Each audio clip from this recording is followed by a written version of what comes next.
talk about especially in the first half? Well, I thought, one of the keys to the game was how we came out, and particularly with them offensively.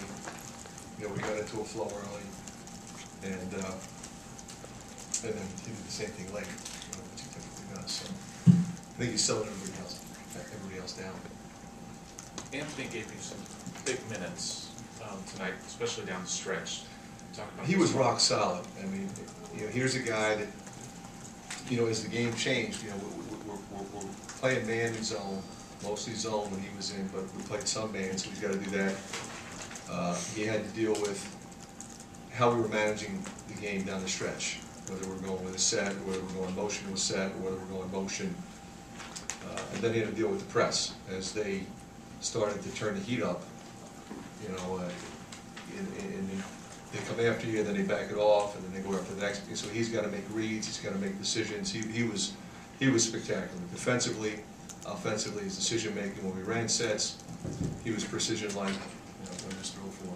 Fran, can you talk about? We need a microphone. I'm sorry. Fran, can you talk about the three that Eric hit with a minute left? Kind of was the final dagger. Yeah, that was the one that put it away. I certainly wasn't surprised. Rick, I know you weren't. He's been playing like that all year long. I kept looking that, I got to get him out, but I just didn't feel like we could take him out. Defensively, offensively, he did everything right. Can you talk about the play from Woodbury and Marble going up against Wells and Len? Those are two of the tougher matchups that Maryland I thought has. Woody was tremendous. He was physical. He moved his feet. Got a little foul trouble in the second half, but I thought really battled, utilized his size. Affected the game for us. Gave us some transition opportunities. Wells is a handful. Down the stretch, he was putting his head down and going. But I thought we did a pretty good job on him collectively. I think, when you look at those two guys in particular, it's got to be a collective effort.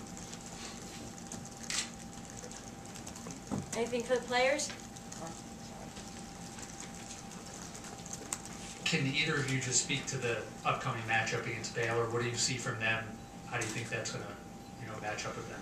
I don't think Dev can. I mean, he saw a little bit of the game tonight.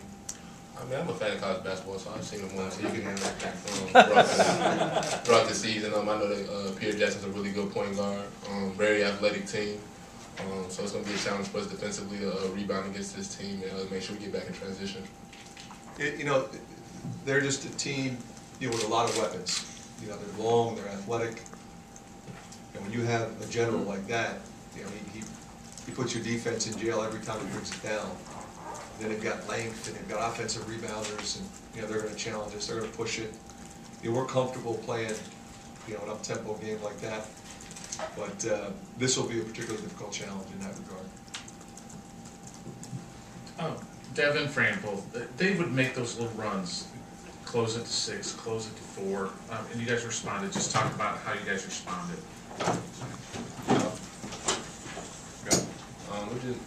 Throughout the Big Ten season and the conference and tourney and all that, we've come up against a lot of close games, and we fell short in a couple of them. So we're used to playing in close games and teams making runs and coming back on it. So we just have to make the plays down the stretch, and we did that again tonight.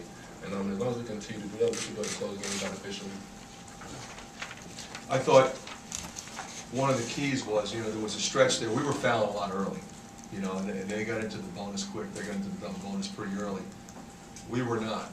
And I thought one of the critical things was, we started going inside, we started driving the ball so that we did get to the bonus, and so that when these guys went up there, if they were figuring they were going to be aggressive with us having the lead, we got to be able to get to the free throw line and stem the tide that way, and then we can get our defense back off making free throws, and we shot free throws well tonight.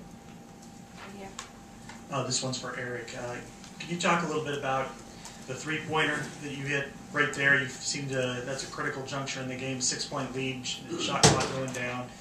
You looked like you had a lot of confidence when you took that shot. Yeah, the play kind of broke down, and Zach came out, set a great ball screen, had a great read, and it was wide open. I was confident at that point. Shot clock was going down, needed to take the shot, and it felt good leaving. So. this is your third straight game with 20+ points, and each game in this tournament you guys have won by double figures. What is it about playing in this tournament and now being in the championship game that really has you guys going full speed? You just gotta love the time of March. It's the time to really pick up your play. Big Ten conference plays prepares you for this. So, and our coaching staff does a great job of preparing. So, I mean, we just go out and play. We're playing with a lot of confidence, playing defense as well as ever, making sure we rebound the ball. I mean, it's just a good flow for everybody. Everybody's comfortable, and it's showing. Anything else? Dev, what does it mean for you and your team to be in to possibly win the NIT championship? Well, it means a lot to me and the team and our program, everybody. Just to have the opportunity. A lot of teams aren't playing right now. You know, one of the blessed and few teams available left to play. And like I said, we're not taking this opportunity for granted. You know, a lot of teams look down upon it because they didn't get into the other tournament, but we just looked at it as another opportunity to win a championship from day one. And we've just taken it one game at a time, and now we just have one more. Eric, you guys now win 25 games, ties the second most in school history. Just talk about how that feels to be on this team in your last season. Yeah, it's special to do with this group of guys. You know, everybody, coaching staff is unbelievable people to be around, and I think that's why we are winning this many games, is because you know, we're in it together. You know, there's one goal, and that's to win games, win a championship, and I think it's showing. I'll tell you what, Rick, we have one of the greatest captains I've ever been around.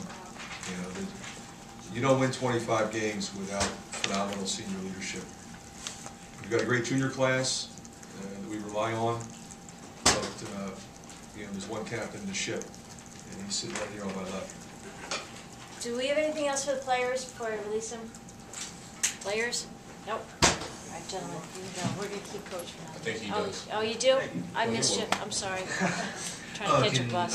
Eric and Devyn, how'd you guys find Madison Square Garden to treat you? You treated me pretty well. You know, I was just looking forward to the opportunity since I've stepped down here. I ain't really walked around too much. They've given us that opportunity. I just wanted to play. You know, to be honest. Like I said, I'm happy I'm here. It's my first time here, and it's a wonderful city. But I came to win a championship, so.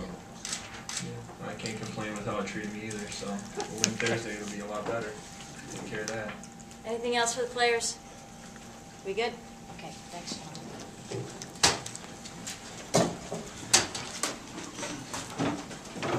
Anything else for Coach? No. Right here and then here, okay? Coach, in the first half, you guys forced a lot of turnovers, and you were in the second half. You guys got into foul trouble kind of early. Did that affect your ability to force those turnovers as the game went on? Well, yeah, in this regard, you know, it forced us to play more zone.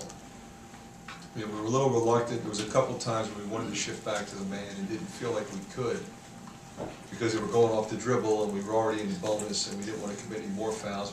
We had, at that point in time, 3 guys with 3, and I just didn't want to risk any further foul trouble. So we stayed in the zone, which, you know, created some longer possessions for them and enabled us to kind of, you know, guard our area and not chop them as much.